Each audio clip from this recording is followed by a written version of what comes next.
Hi, and welcome back to another video. And today I'll be talking about this new poll released by the Super PAC on the Republican primary for the 2026 Texas Senate race. This is the primary on the Republican side between the incumbent Republican governor and his Republican challenger. Now, John Cornyn, the Republican incumbent who is going to be facing or who is seeking another term in 2026, John Cornyn, so far he is very unpopular. And he is also very unpopular within his own party, which is probably his biggest risk. If he wins the primary, he could probably win the general. I guess it really does depend on who the Democrats are able to put up. But regardless, Texas does very well for Republicans. It's been very red, and it especially has trended more Republican since Donald Trump won it last year. And I predict he probably would win if he wasn't so unpopular within his own party. However, there is a new poll released that shows very big warning signs for John Cornyn and his bid to win the nomination again and the re-election. John Cornyn, who did face re-election back in 2020 here, and he was able to that's 2024. John Cornyn, who was able to hang on in 2020, where he just won by almost 10 points, just by a 9-point win.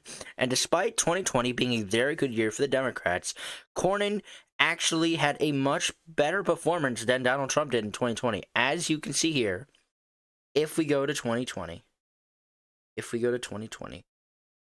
John Cornyn had a much better performance than Donald Trump did when Trump faced against Biden, because Trump was unpopular, he was losing the election, and it really didn't seem to harm John Cornyn. John Cornyn was able to hang on and really survive, and he went on to stay in the Senate for another 6 years. However, next year he's going to be up for re-election, and we are going to be seeing how he will do, obviously in a general election. But I think the biggest warning signs is that John Cornyn might not even survive the primary, might not even get to a point where he faces another Democrat, because he might not even be the nominee.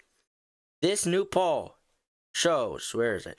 This new poll, the Texas Senator John Cornyn, this new poll, where is it? He is in the poll, or senior senator is behind Paxton, his Republican challenger, in the poll by 16 points. 16 points. That is truly incredible. 16 points. So I've mentioned before how John Cornyn is incredibly unpopular, and you can see this within his own party. 56% to 40%. If Representative Weasley Hunt, Texas, who is considered his own run, joins the field, then Paxton leads 44% to Cornyn's 34%. 34%. That is not something you want to see when you are an incumbent Republican senator in Texas and you are running for re-election next year. Not something you'd like to see. The poll was commissioned by the Senate Leadership Fund, which works to protect incumbent Republican senators and grow the GOP's number in the chamber. Cornyn appears to be facing his biggest challenge in the Senate primary yet, with the run from Paxton, as other early internal polls have shown him behind, but this one is notable, coming from a group backing Cornyn. Now, it is important to mention here that despite the danger Cornyn is in here, Paxton, who is the current Attorney General, is also a very weak candidate. I believe that if Cornyn were able to somehow win this primary, which right now it looks like he might not, unless something changes here, and we have a long way to go until we get to the primary, but unless something changes here, and Cornyn seems to be on track, if Paxton wins the primary, I do believe he'd be a much vulnerable candidate as the nominee against a Democrat. I still think he'd win, but I think that the margin would be much closer, and he'd be more at risk at costing this Senate seat for the Republicans. Now, remember, this is a midterm year where Donald Trump is president. Last time there was a midterm year, Democrats made huge successes in the Senate, and they made huge successes in the House, especially the Houses. Well, they made more of, an excess in the House than the Senate. But point is, Donald Trump will be president in 2026. There he is. But 2026 will be the first or the second midterm year since 2018 where Donald Trump's been president. And we saw how bad 2018 was for the Republicans. We saw the Democrats, their gangs. They win. Look at this. They win Pennsylvania. They win Michigan. They win Wisconsin. They win Nevada. They win Arizona. Right. They win Virginia. All this stuff, and you have stuff like Florida. Texas. Some of the states would be considered safe for Republicans. Indiana, even Ohio, even Ohio. Now this is Brown, where this is obviously this was a state that actually recently went Republican. And Brown lost re-election to Moreno, but still, up in 2026 will be these Senate races. We have John Cornyn, we have John Ossoff. We would have had Peters if he didn't retire. So that's going to be a race to watch. But Texas is going to be very interesting because John Cornyn is up for re-election, and he is currently down in some primary polling, which obviously he does not want to see here. And it looks like come election day for 2026, he might not even be the nominee. Senate Cornyn has a 99% voting record with Trump as president and continues to be his close legislative ally. So, if we are in a midterm here where Trump is president and he is as unpopular as he says now, say Trump has a -5 approval rating, and even if John Cornyn is the nominee, even if he is the Republican nominee, I do believe probably Trump would drag him down. But still, John Cornyn right now, he seems very vulnerable. He seems very unpopular, and he could lose the nomination. That could be the end of John Cornyn. And John Cornyn performed very well, and as I showed you earlier, he performed even much better than Donald Trump did when he faced against Joe Biden and lost the 2020 election. So, if John Cornyn, I mean, we can always make predictions on what could happen if John Cornyn and Ken Paxton are the nominees. And obviously, as we get closer to the 2026 elections, there will be videos on that. But as of right now, John Cornyn seems incredibly, incredibly vulnerable. For the first time in a while, this is really the biggest threat or the biggest risk John Cornyn is taking to his career as being a politician, as there is this big movement in MAGA where they could believe somebody like John Cornyn may be getting in the way of Donald Trump, despite what this says, right? Despite John Cornyn having a 99% voting record with Trump as president, and continues to be his close legislative ally. Obviously, MAGA could push that aside and just vote him out anyway. And I think that that seems very likely now. And obviously, we have maybe Colin Howard might jump in. He lost to Ted Cruz last year.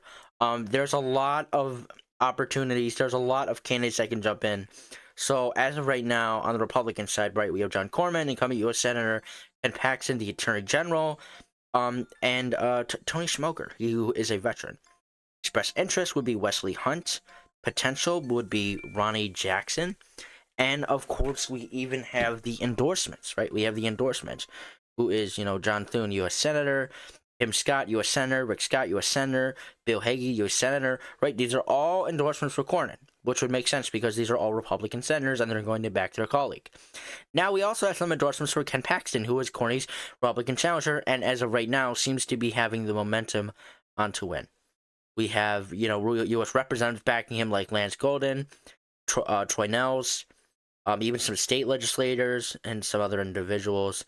Declined to endorse was Ted Cruz, which was very interesting because Ted Cruz is the other Republican senator who was up for re-election last year, and he won his election. So it will be very interesting to see who Ted Cruz decides to endorse. But it doesn't look like he's going to be endorsing anyone here. So I think that's really interesting, and we'll see how that goes. But we have some polling here, where, as you can see, this is some polling. These are a lot of Republican pollsters, right? We have the Terrence Group, all these Republican pollsters. Obviously, not all of them. You have some Democrat ones here, but most are Republican.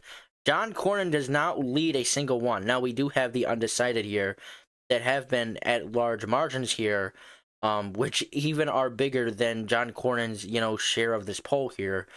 But it seems to be getting shorter as of mid-April 2025. You had it down to 17%. Ken Paxton has a huge lead of 17 points. And the most recent one, very recent, April 27th to May 1st, 2025, where John Cornyn had 40% and Ken Paxton had 56%, and nobody was undecided. Meaning that Ken Paxton obviously had the biggest lead in this poll, and there were nobody was undecided. And this really is starting to show the really momentum that Ken Paxton has. Now the question is, can he keep this momentum?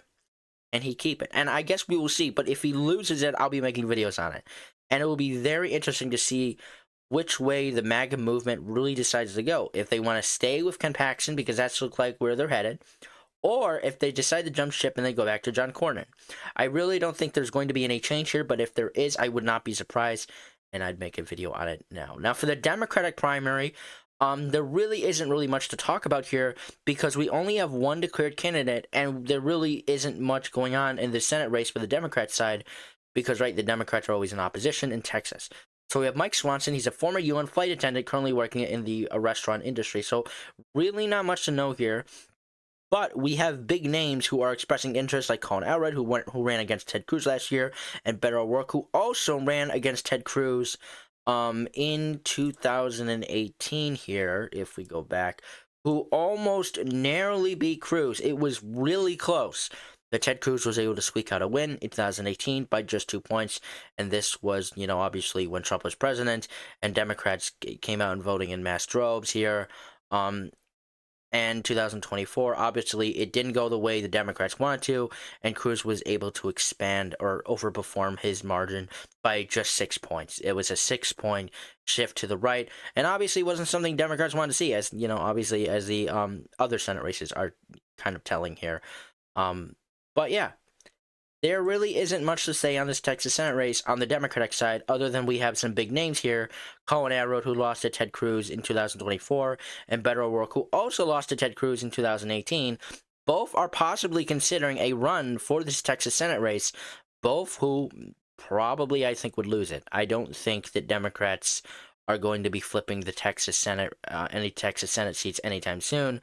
We also have some potential on the Democratic side, who really aren't, really any big name ones. We have, declined, who really aren't any big ones either. But this list will probably get longer as we get closer and closer to the 2026 Senate elections. But anyways, that is it for today's video. I hope you guys enjoyed watching. If you did, please like and subscribe, and I will see you all in the next video. Bye.